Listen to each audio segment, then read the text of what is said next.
Hello everyone and welcome. My name is Daniela Kwiatkowski. And I'm Lindsay Ayearst. And we just wanted to show ourselves and welcome everyone to today's webinar, the introduction to the CEFI Adult. So I'm going to turn the webcam off right now and continue our presentation, but we just wanted to say hello.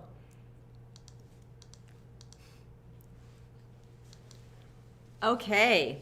So before we get into the heart of the webinar today, just wanted to throw a few logistics your way. So you will notice that you are on mute, and that's to keep the background noise at a minimum. There are some slides and sample reports that you can find in the webinar panel on the right-hand side under the handouts. You should see something that says handouts 5 of 5. Please download those now or at any time throughout the webinar. Once we close out the webinar, they won't be available anymore, so please be sure to do that now if you can. As well, sorry, before I go on, just wanted to let you know that we're recording today's webinar. So if you want to review it, or if there's anyone that wasn't available to watch it live, they can watch the recorded version in the next couple of days on our YouTube channel. So a little bit about who we are, for those of you who are meeting us for the first time. Multi-Health Systems, or MHS, is a global publisher of scientifically validated assessments in the clinical, education, public safety, and talent assessment markets. We're located in Toronto, Canada, and have been in business for over 30 years. We publish assessments in over 50 languages and have a presence in 75 countries around the world, so we are truly global. And now I just want to introduce our presenter, Dr. Lindsay Ayearst. Lindsay has been working with MHS for nearly 5 years and is the lead research scientist in our clinical education and public safety division. Lindsay has published and presented a number of papers on test development and revision in the scientific literature and at conferences, and is an ad hoc reviewer for a number of scientific journals and on the editorial board of Psychological Assessment and Developmental Neuropsychology. Welcome, Lindsay, and I'll pass it over to you now. Thanks so much, Daniela. Let's just get ourselves positioned here. So welcome, everybody. I'm really excited to be talking to you today about the CEFI Adult. For those of you who are familiar with the youth version, the CEFI Adult is an upward extension of the child and adolescent version. So to date, this CEFI's been met with a lot of supportive feedback, and you'll enjoy many of the same features in the adult measure that you've become accustomed to using in the youth. For those of you who aren't familiar with the CEFI, not to worry, because I will be going through the key features of the product, briefly reviewing the psychometric properties, and we'll run through a quick case example. But before I get into anything today, I kind of want to just back up first and start with what is executive functioning, because there's no agreed upon definition in the literature as to what executive functioning is. But if you start perusing the literature, you will notice that there are many commonalities between the various definitions that are available. With respect to the CEFI Adult, executive functioning is defined as how efficiently you do what you decide to do. So we all know what needs to get done, but executive functioning is about how well do we plan to do it. I like to think of executive functioning as the conductor of an orchestra. Without the conductor, an orchestra is just a bunch of instruments being played by musicians, but no one's keeping everybody together and on track. Executive functions are basically the management system of the brain. The executive functions role is similar to the conductor's role within an orchestra. The conductor manages, directs, organizes, and integrates each member of the orchestra. So similarly, executive functions control and coordinate our thoughts and behavior. They help us, among other things, do things like filter out unimportant information, keep a plan in mind to carry out into the future, and help us inhibit our impulses. So why do executive functions matter? Well, executive functioning skills are essential for successfully navigating nearly all of our daily activities. Research has demonstrated that individual differences in executive function is associated with a lot of important aspects of human health and functioning, including academic and occupational functioning, interpersonal problems, physical health, and mental health. So of critical importance of our conversation today, executive functioning impairments are associated with most forms of psychopathology. So whereas a lot of people just think of ADHD when they think of executive functioning deficits, in fact, deficits in executive functioning are potential risk factors for multiple forms of psychopathology. So what this means from an applied standpoint is that if you only use symptom checklists for assessing emotional and behavioral problems, you might be missing some of the underlying difficulties that are actually giving rise to those symptoms. Measuring executive functions using a rating scale like the CEFI provides a means to assess complex brain behaviors that are controlled by the prefrontal cortex that give rise to a lot of the observable deficits that are seen in all kinds of different cognitive disorders. So for example, while symptom checklists are definitely an important part of an ADHD assessment, so too is the assessment of executive functions because they constitute an important part of the neuropsychological deficits that make up ADHD, and they represent excellent targets for treatment. And I'm going to talk more about that when I introduce you to Jody when we do a case study. Okay, so I've defined executive functioning as it is defined in the CEFI Adult, and I've explained why it matters. So now let's turn our attention to the new product, the CEFI Adult. It's the Comprehensive Executive Functioning Inventory for Adults, and it's a comprehensive assessment of executive function strengths and weaknesses in adults age 18 years and older, and it's intended for use by professionals in clinical, educational, and research settings, and it will be available by the end of next month. It's brought to you by our trusted author team of Dr. Jack Naglieri and Dr. Sam Goldstein. Dr. Naglieri is an emeritus professor of psychology at George Mason University, and Dr. Goldstein is a clinical psychologist and a board-certified pediatric neuropsychologist, and he's the clinical director at the Neurology Learning and Behavior Center in Utah. You might be familiar with some of their other products, including the Autism Spectrum Rating Scales, the Rating Scales of Impairment, and of course the CEFI Youth version. So the CEFI Adult measures 9 different domains of executive functioning, including attention, inhibitory control, planning, emotion regulation, initiation, self-monitoring, flexibility, organization, and working memory. So these are the 9 domains that when you administer a CEFI Adult that you're going to be getting scores on. The CEFI Adult is for individuals age 18 years and older. It does require a B-level qualification. So what that means at MHS is that you've completed graduate level courses in tests and measurement, or you've received equivalent training. It has a self-report and observer report form. And there are 80 items that are rated on a 6-point Likert scale. And this is important because it means you can capture severity of deficits, not just their presence or absence. And 72 of those items are used to assess the 9 domains of executive functioning, 8 items per scale, and the other 8 items make up a negative impression validity profile. It's fast and easy to complete. It takes most people about 10 to 15 minutes, and it requires only a 4th grade reading level. It's available in English, but has also been translated into Spanish. And you can score and administer it using paper and pencil and hand scoring, or you can do the administration and scoring online. And it comes with 3 different report types: an interpretive report, comparative report, and a progress monitoring report. So now I'm going to talk about some of these features in a little bit more detail. First, turning to the categories that are used for defining age categories on the CEFI Adult. Rather than simply divide age up through decades, so 30 to 40, 40 to 50, our age categories are actually determined empirically. So that's why some of the bands are more narrow and others are more wide. So 30 to 44 represents your early adult, 45 to 64 your middle adult, 65 to 74 your later adult. And it has that nice narrow band of 18 to 22, which means that it's going to be used for adults or young adults who are still in high school, as well as that college student population. With respect to the scoring online, we do have the MHS Online Assessment Center.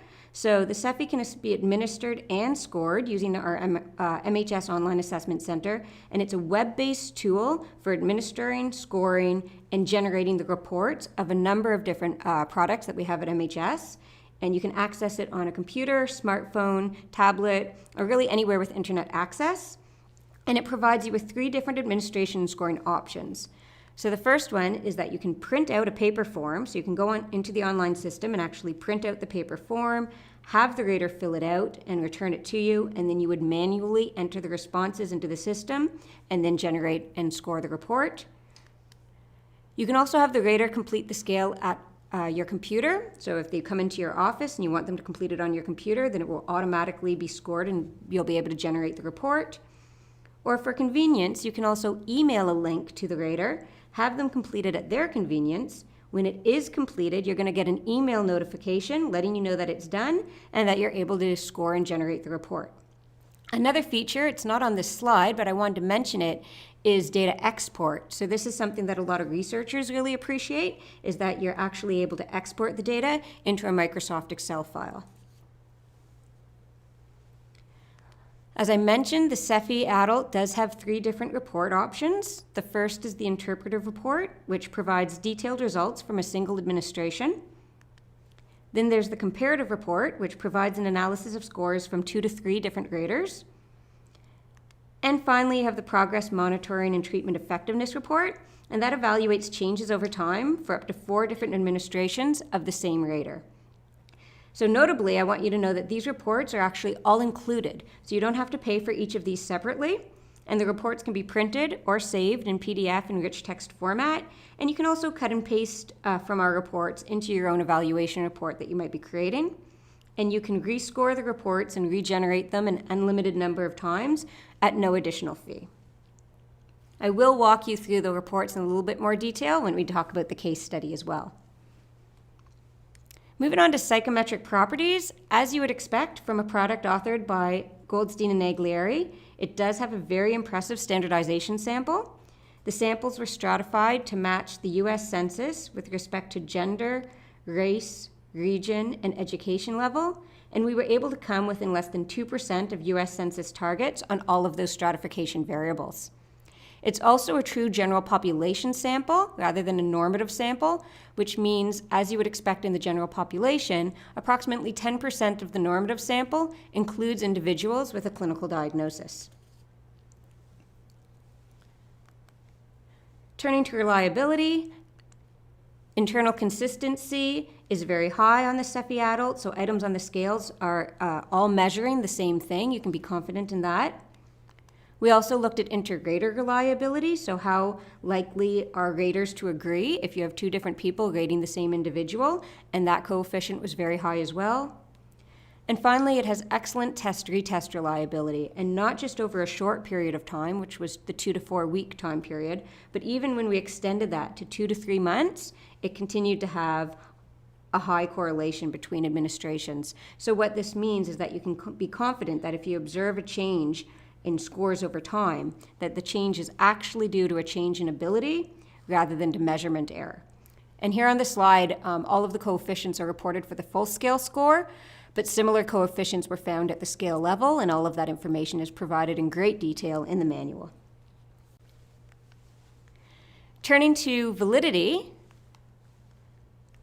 we looked at the generalizability of the full-scale scores across race groups and as well as across the US and Canadian population.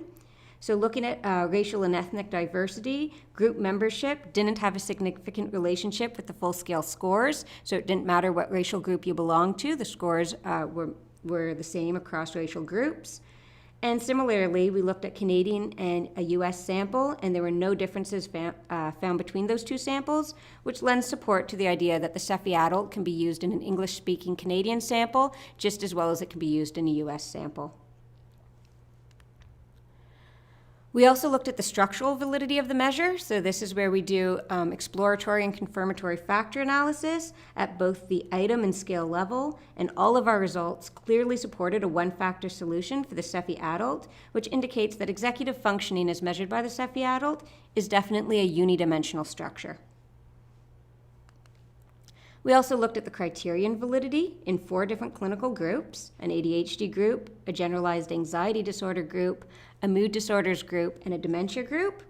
And the results demonstrated that the CEFI Adult is sensitive to differences in executive functioning deficits between the various clinical groups and the general population. Finally, we also looked at the relationship of the CEFI Adult to another measure of executive functioning and to a measure of intelligence. For executive functioning, we looked at the Behavior Rating Inventory of Executive Functioning Adult, or the BRIEF Adult, and we found the scores to actually be highly correlated at the total score level which suggests that both of the scales are tapping executive functioning. But they're measuring it in somewhat different ways because at the scale level, the correlation was more moderate. So we really recommend that you just look at the item content of the different scales to determine where the differences and similarities lie. For intelligence, we collected data from the WAIS-4, and we didn't find a statistically significant relationship between the two tests. This supports the argument that tests of general ability do not measure executive functioning. Instead, the WAIS-4 is a measure of general intelligence, which is clearly distinct from executive function. This means that results from one measure can't be made to generalize to the other or to create hypotheses about the others. So while general intelligence reflects the ability to retain an organized set of objective facts, executive functioning reflects the capacity to plan, do things, and perform adaptive actions. So they really are different and need to be assessed independently. So I want to bring this all together for you now because that was a lot of information to take in. So it comes together nicely when you look at a case study. So I'm going to introduce you to Jody. And Jody is a 20-year-old female who was diagnosed with attention deficit hyperactivity disorder at the age of 12. In high school, Jody received special education services, which helped her excel and function well in the classroom setting. But since Jody recently began a college degree and she's no longer receiving those educational supports, she's having difficulty succeeding in college. An in-depth evaluation was recommended, and in an effort to clarify and define Jody's current issues and to consider a treatment plan for her to help her succeed in her new environment, we decided to give the CEFI Adult. We first did a clinical interview with Jody to get some background information, where Jody reported a lifetime of problems paying attention for long periods of time. She said she often finds it difficult to concentrate in some of her classes, and she has trouble meeting deadlines and said she's regularly late for class. We also spoke to Jody's roommate, and she reiterated a lot of what Jody said, saying that she's often late for her social events, and sometimes it seems like her mind is wandering because she's not really staying engaged in conversations. So we sent a link to Jody to have her fill out the CEFI Adult in her dorm room, and then the results were sent back to us through email notification, and we were able to score and download or generate the interpretive report, and we brought Jody in for a feedback session. So the first thing on the report is you're going to see about the ratings, which tells you if there's any concerns about the ratings with respect to profile validity. In this particular case, there was no indication of any kind of validity concerns. If there were, they would be highlighted in red, so it would be very obvious for you and catch your attention. The next page is going to give you a graphical representation or a high-level view of how Jody compares to the normative sample. So you can see that Jody's full scale score was 80, which is between the border of the below average and low average range. Her attention score was well below average, as was her organization score. And I draw your attention to that little blue triangle at the bottom. That represents Jody's mean level response across all scales. But the nice thing about the CEFI is you don't just eyeball at the high scale level, but you can dig deeper and get much more information.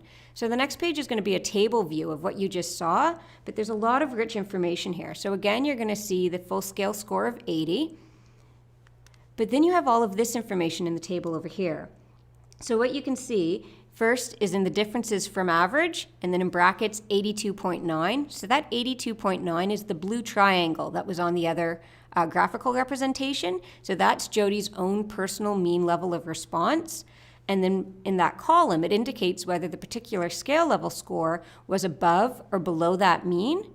And then right beside that column where it says yes, no, the statistical significance, it's telling you whether or not a particular scale score was statistically different from her mean score. So when it says yes, so for example, for attention, that was a statistically lower score, a statistically significantly lower score than her own personal average executive functioning ability level that was reported. And then when it says no, it's not a statistically meaningful difference. Then in the final column, this is where the indication of strengths and weaknesses will be indicated for you. So Jody has 2 weaknesses indicated, and a weakness or a strength means that the score is not only higher or lower than her own personal mean, but also in comparison to the reference sample.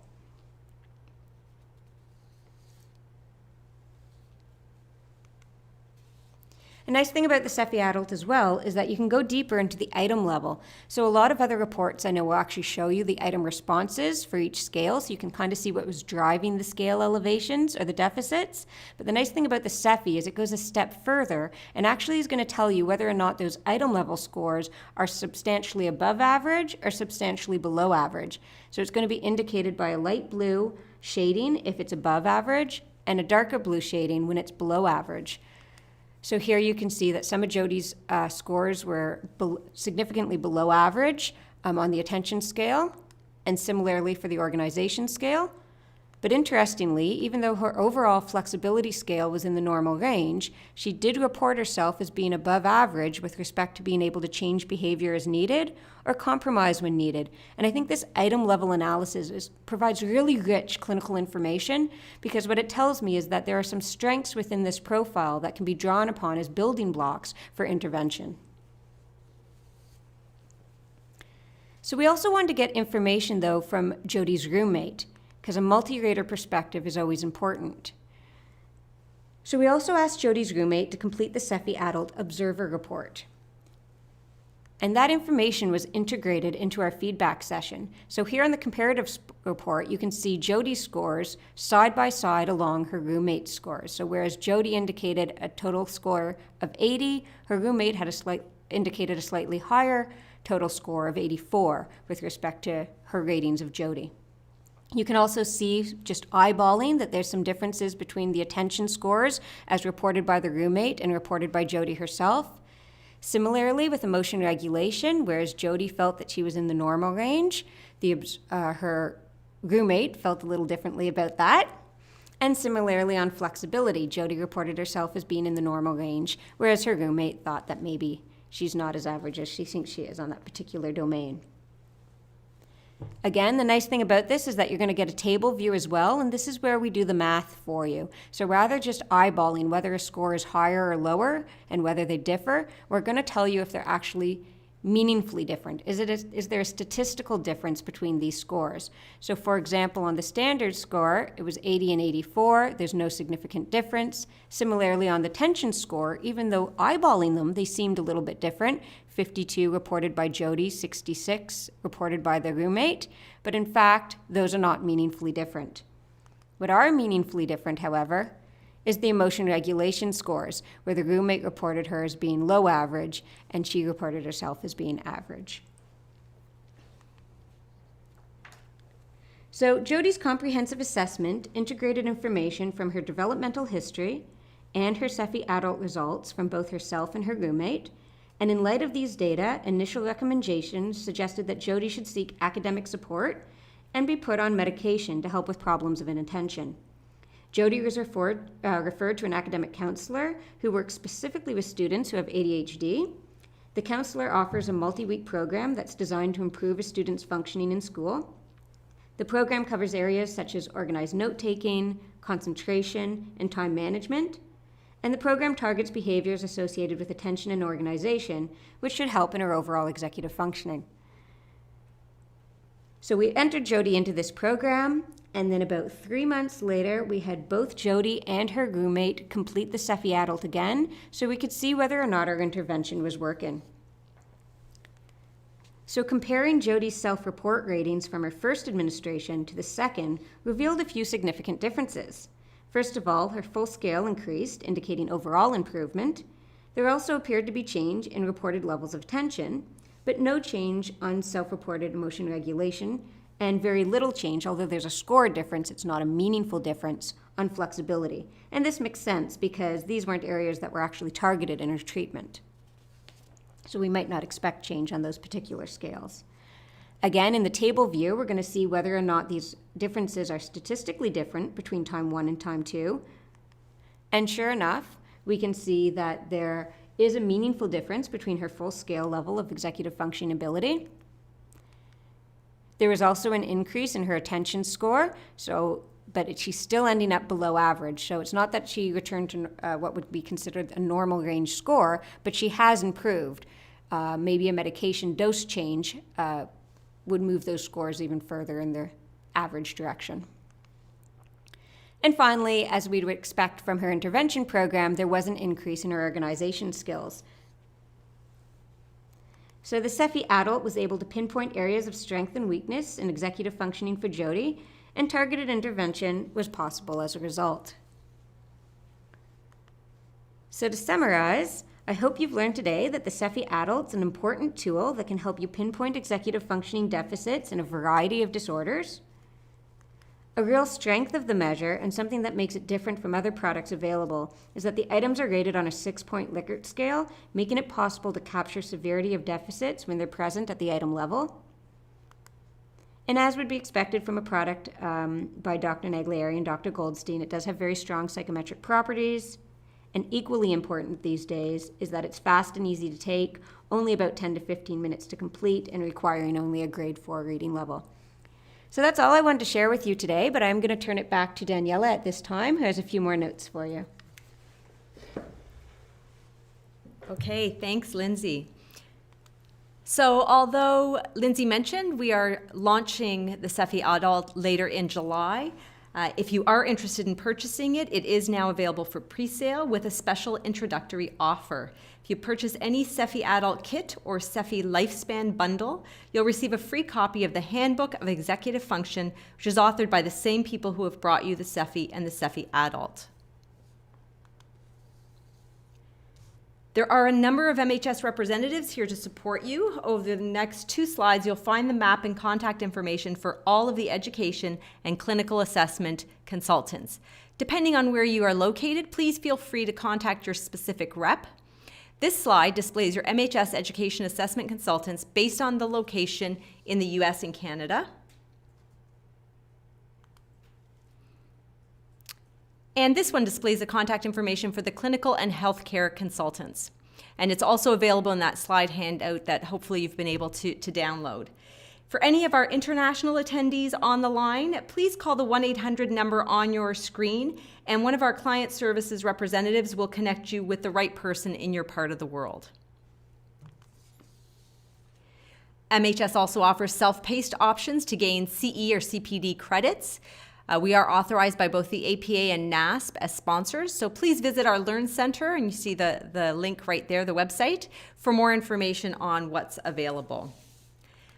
And at this point, I want to thank everyone for taking time out of what must be a busy day for you and joining us today. We hope you found it informative, and we'll say goodbye. Thank you.